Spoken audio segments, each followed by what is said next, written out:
Welcome back to another episode of the S.E.M podcast. Jack Bryce and Zach Hewlett are here again, and tonight we're joined by Janssen Vanderhooft. How you doing, Janssen? I'm doing well. How are you doing?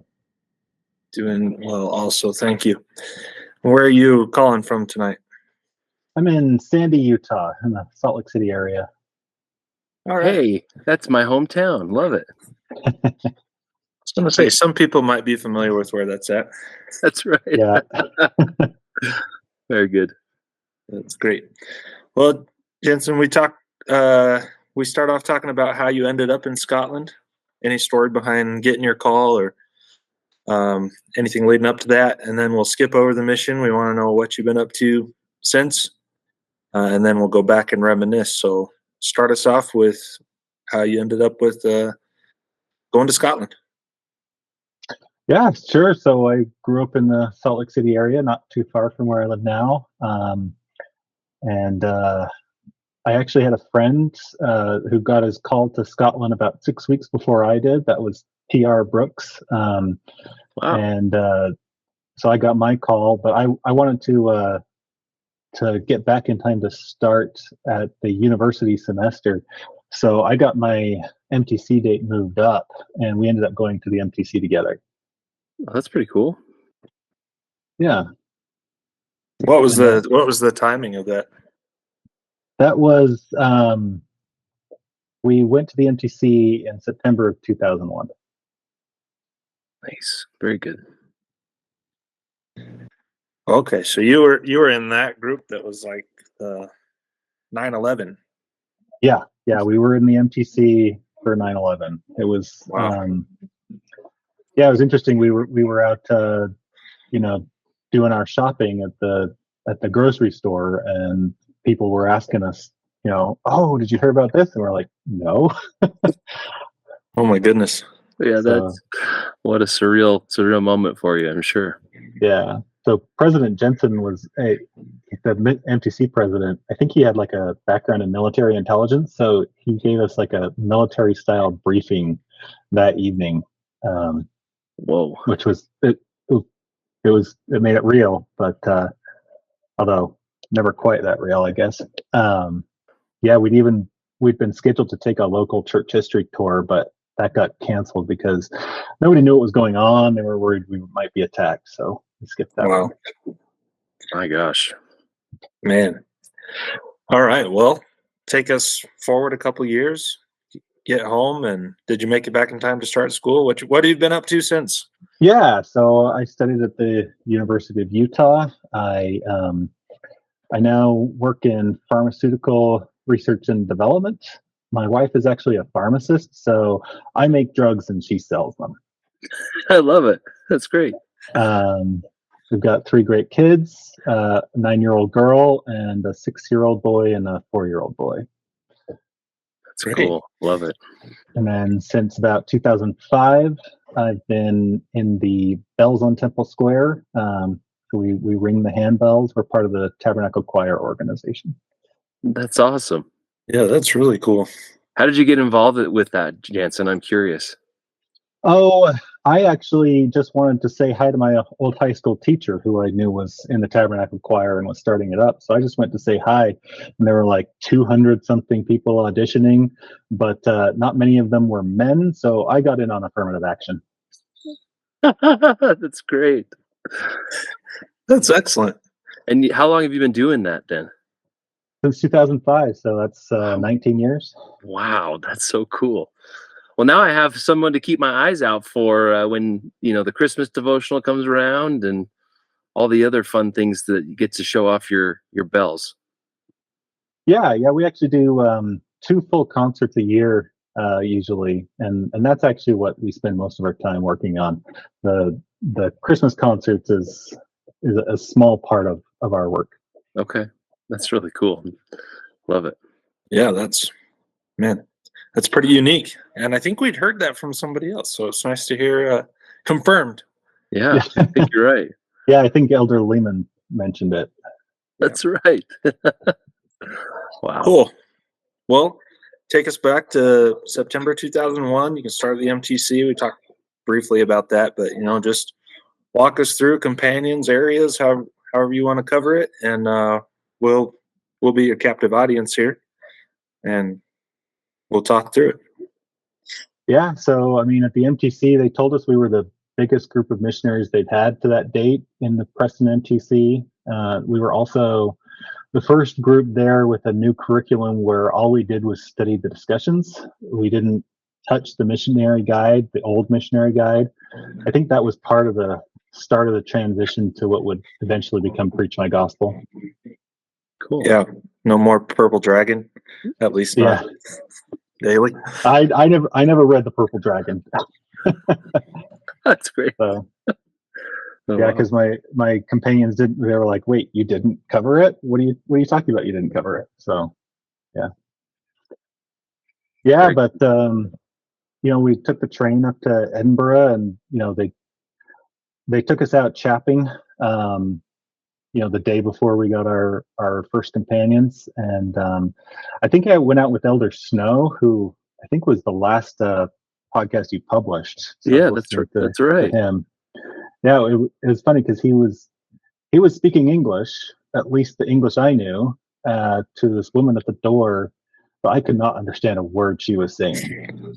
It was like in Star Wars when Han Solo talks to Chewbacca.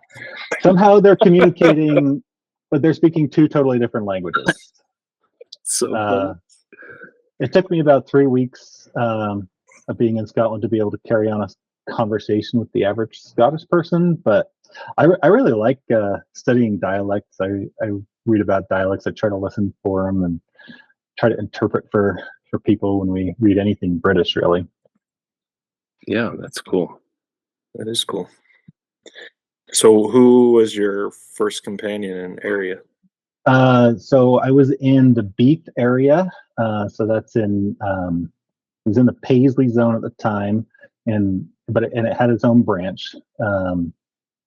And my companion was Adam Spencer from Birmingham, and so I'd just been in Scotland for a couple of weeks, and we went to General Conference, and but afterwards, this was Saturday night, the whole Paisley zone was at the bus stop across the street from the Paisley Stake Center, and there were these Neds trying to pick a fight with us. I was pretty sure the main instigator was high on drugs. He was trying to kick a football at us. He was saying, "Hit a Mormon, 20 points." I was impressed by how all the missionaries kept their cool. But then when the last missionary was getting on the bus, they grabbed his backpack off him, and he was trying to get it back, and a fight started. So all the missionaries ran off the bus to help. And Wow. and then one of the Neds pulled a knife and stabbed two missionaries. Oh my gosh. So I kept the newspaper. So knife gang stabbed church missionaries. Let's see. So it's Elder Barnard and Elder Bushnell were the ones who got stabbed, and they got laid up for a few weeks, and we all had to go to the police station and make statements. I don't know if you've heard that story before. Oh, No, Yeah, share it with us. That heard was that it. one. I mean, all I did was put pressure on the wound while we waited for the ambulance. But Oh my you God. should track down Elders Barnard and Bushnell and try to get a little more of that story. I was the first missionary on the bus, and so I was at the very back, and I was the last missionary off the bus, so I missed a lot of it. Oh man. That's crazy. I'm sure you're Yeah. grateful you missed a lot of it too. Yeah, so that was my first run-in with Neds. Wow. Amazing. Yeah, so then after I'd been there 6 weeks, my second companion arrived, and I didn't really know the area very well. And I was just only been in Scotland for 6 weeks, and so we were waiting for a bus for like 10 minutes or something before I realized we were on the wrong side of the road. Oh no. There wasn't a lot of traffic, and I'd forgotten that they drive on the left side of the road. So I'm like, oh shoot, we got to cross the street or we're gonna miss this bus. Oh man, that's really funny. Yeah, it was Honest mistake for us Americans going over there pretty early on. You're just so like dialed in. That's easy. yeah. I So definitely looked the wrong way and tried to cross at least once. yeah, My companion saved my life, so yeah. That's right. So Beef is a bit of a rural area, so if you miss buses, you're kind of in trouble. Um, there was this one time we felt a strong prompting to chat this certain street, and we're like, we really felt strongly, but it was time to go, but we're like, we got to finish the street because we really felt the spirit telling us to do this. But we had no contacts, nothing, nobody talked to us, and we missed the last bus of the night. Oh no. And so we're like, oh shoot. So we had to walk a couple of miles, and it was dark, it was winter. So we had to walk a couple miles just to catch a later bus. And that bus took this unexpected detour around the town we lived in. So our flat was in Beef, and it took the road around it, the bypass road around it. And we're like, hey, what's going on? And the driver said, oh yeah, there's a big bus in town. It's a big bus wreck in town. It's a huge mess, blocking the road. So we have to go around. So I don't know for sure, but it very well could have been the bus we missed. So that's amazing. I personally believe we were prompted to chap that street, not because we'd find investigators, but to protect us by keeping us off that bus. Yeah, I believe that's true. Definitely. Wow. Who was your second companion? That was Elder Langley, Ben Langley from Rush Valley. Nice. Okay. So then, after 3 months with Elder Langley, I moved to Sterling. That Sterling flat has a nice view of Sterling Castle. I loved that area, Sterling. Spent 3 months with Elder Jared Johnson from Washington State. After those 3 months, Elder McCormick was my companion. We had sisters in the area, so that's the Alloa Ward, the Alloa sisters. They closed that area, and so it was just me and Elder McCormick. And then after 6 weeks, Elder McCormick, I think he went zone leader, and then they reopened the sisters area. I went senior, became a trainer and district leader all at once. So that was a trial by fire, sink or swim moment. So Nice. I was with Elder Lovelace for 3 months. I think you've interviewed him. So that's right. Yeah.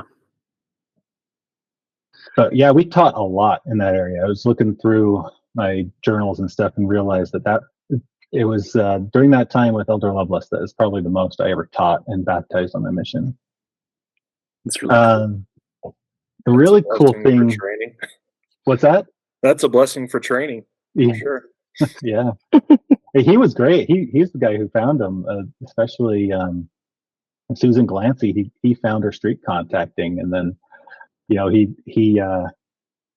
told her at church once without telling me about it that she'd have to quit smoking, and she just did it. Just sheer willpower. It was amazing. So when we went to give her the fourth discussion about the word of wisdom, she's just like, "Oh yeah, I just quit." I'm like, great. Yeah.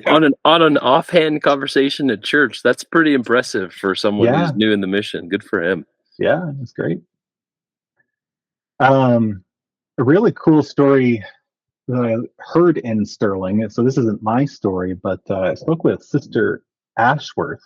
I think her first name was Anne, and she told a story about how they got that "Whatever thou art, act well thy part" stone. Mm-hmm. So I don't know if you guys have heard this story before. I heard it from her. I don't know how the church got it. Is that what you mean? Yeah, how the church got it. Yeah, I've heard that. So she said it was just a building of flats, and the locals all knew about it and admired it. And she said it was about 1963 is what I wrote down. And she saw some workmen tearing down the building, and she said, "Hey, be careful with that stone. We want to keep that. We want to get that." And so she went to get the missionaries, and so she's just like, "Don't touch the stone! Don't touch the stone!" And then they got it down and put it in a wheelbarrow, and they were wheeling it back to the missionaries' flat, and it actually tipped over and fell, and that's how the chip came out of the corner. Oh my gosh. Go look at the pictures. You'll see the chip in the corner. Yeah. She told me it was when the wheelbarrow tipped over. Anyway, so it stayed in the garden of the missionaries' flat for a while until they moved it to the mission home, and then later they moved it to Utah. I can't remember which one's the real one, the one in the museum or the one at the Provo MTC. Yeah. I think it's the museum one. If it's the one in the MTC, they got it wrong. Okay, Pretty they sure. got it. That's cool. Very, very cool. Yeah, 7.5 months in Sterling. Loved it there. A lot of history there. A lot of sights to see. You can go hiking in the Highlands, as well as be like an hour train ride from Edinburgh or Glasgow. Yep. Yeah. It's true. So after that, I went to Govan. I was with Elder Sam Lovejoy for 3 months. We had a lot of fun. I really struggled in Govan because we could never get people to keep return appointments. You get all these contacts and go back, and they just dog you. But we had a great district. We played a prank on one elder in our district for his birthday. We rigged up a bag of cornflakes to fall on him when he opened the door. So a few other pranks too. Did you guys still talk about cornflakes in the mission? Yeah. Okay. You're the second person on our podcast to mention it, Janssen. So tell us your recollection of what the term cornflakes means. Well, you want the literal interpretation or the figurative interpretation? Give us both. Why not? Well, I guess you don't understand the figurative without the literal. That's right. But you start out in your mission, you're buying like the nice cereal. I don't even remember what nice cereal is, but and then you just end up saying, you know what, I don't need this. It's too expensive. I'm just going to settle for cornflakes. That's right. But man, that's the figurative interpretation is the lassies you fancy aren't quite as pretty. that's how I remembered it. Yep. Oh, it's good. I love it. Yeah, but Govan was crazy. We always avoided Ibrox whenever there was a Rangers game going on because you didn't want to get mobbed by the drunken football fans. No, I don't blame you. And then so after Govan, I went to my last area. I just had 4 areas. Wow. Went to it was called the Bingham 4 area, so it was in the Dundee Bingham ward, but it was in Fife. So we lived in Cooper, and we worked in St. Andrews. That's where most people know where St. Andrews is. So I actually moved there on Hogmanay, New Year's Eve, and went to a ward party that night and stayed over in the zone leader's flat, all before even going to my area. So I was carrying my luggage around with me.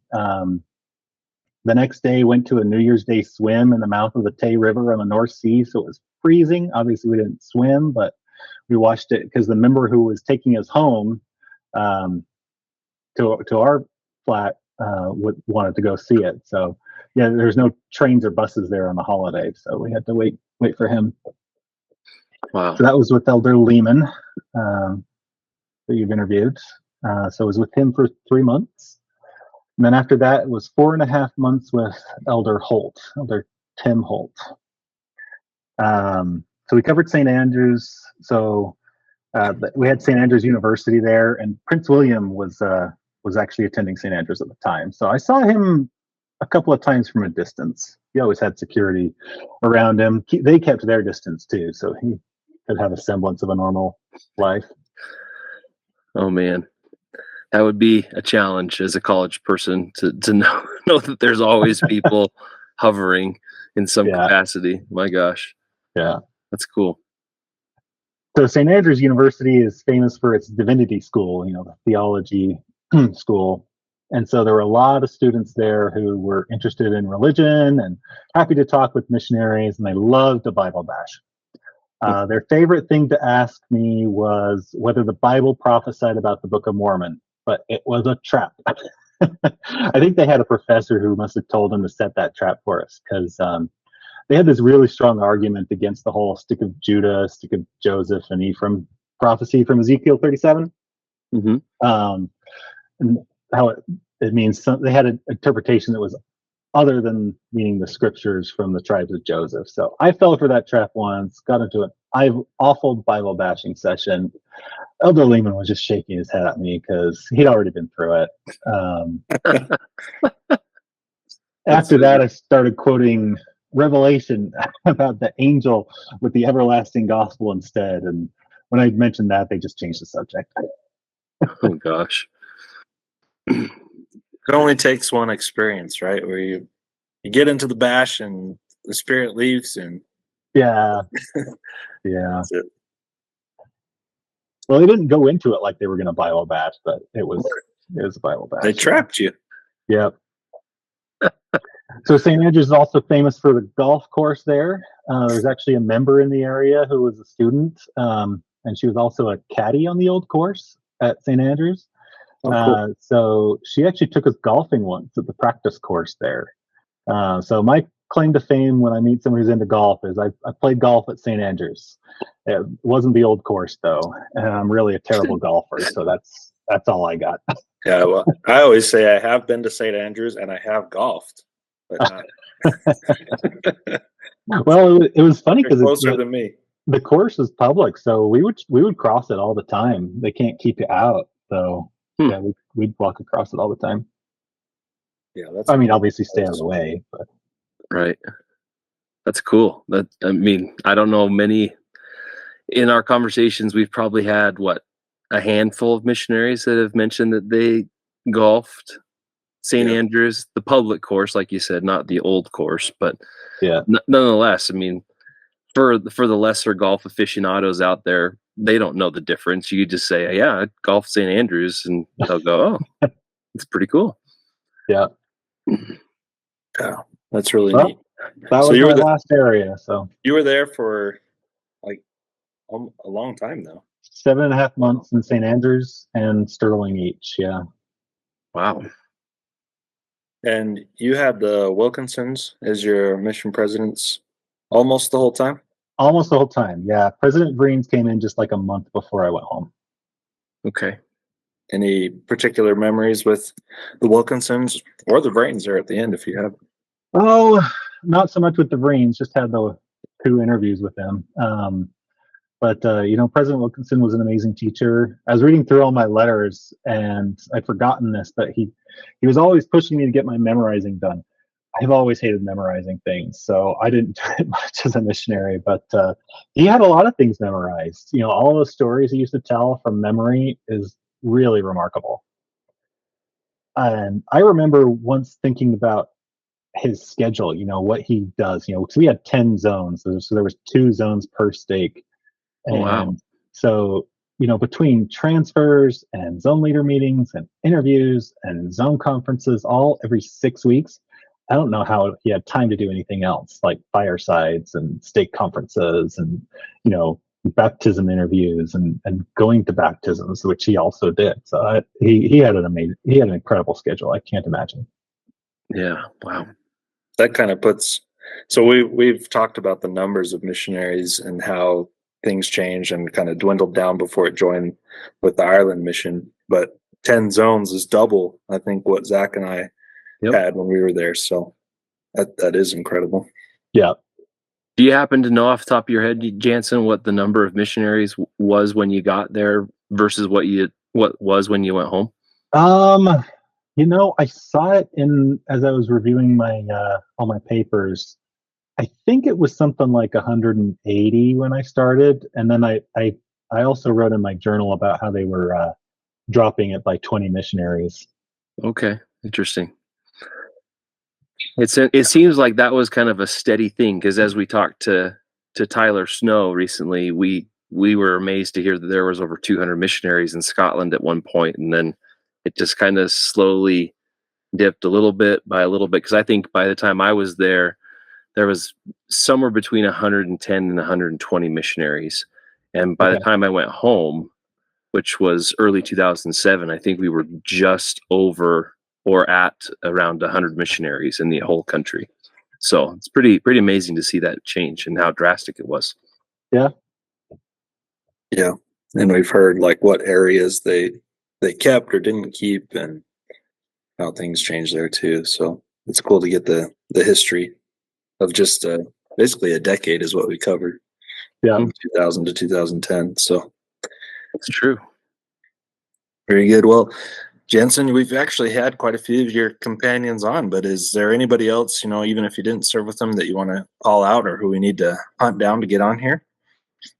Yeah, I made a list. There we Sarah go. Leamy from France, Jared Johnson from Washington State, Mark McCormick, Buffy Thomas, Kelly Jones, Sam Lovejoy, Tim Holt, Maureen Bohr, Darlene de la Derriere, Petri Holopainen, T.R. Brooks, and then one I did not serve with, but maybe you guys might know him. Paul Burnett is my cousin. He served there in 2007 to 2009.